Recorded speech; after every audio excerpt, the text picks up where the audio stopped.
Hi, I'm Chris, and we're taking a look at this year's PSAT, the 2014 PSAT, Section 4, Question 34. It's a math grid-in question, which tells us that 6 over 14 is equal to a over b. In the question, they tell us a and b are both positive integers.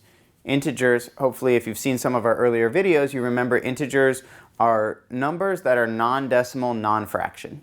So it could be 6 over 14. It could be 600 over 1400, as long as it still equals 6 over 14 when you reduce it. Or it could be a reduced version of 6 over 14, maybe 3 over 7, something like that.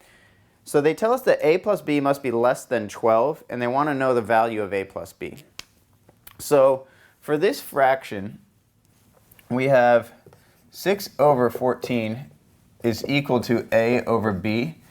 And what's really important to appreciate about ratios in general is that a ratio of one thing to another represents a relationship, but it doesn't tell you an exact value. A lot of students look at this question and their first instinct is, well, a must equal 6 and b must equal 14. But that's not necessarily the case.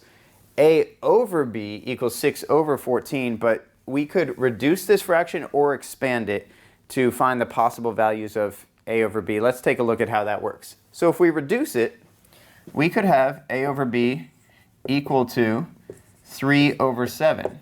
6 and 14 are both divisible by 2, and if you divide each by 2, you end up with 3 over 7. And that could be expanded. It's the same as 6 over 14 as we just saw. If you multiplied each of these by 3, it would be the same as 9 over 21. And so forth. You can multiply each term by 4. 3 times 4 is 12. 7 times 4 is 28. So this could continue on and on all the way to increased values for your numerator and denominator, up to extremely large numbers. Now that we have some possibilities, we can take a second look at this expression. For a plus b to be less than 12, let's see what would work. Let's try the first one, 3 over 7.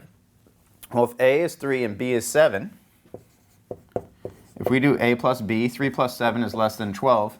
Does that work? So hopefully you said yes, 3 plus 7 is 10, and 10 is less than 12.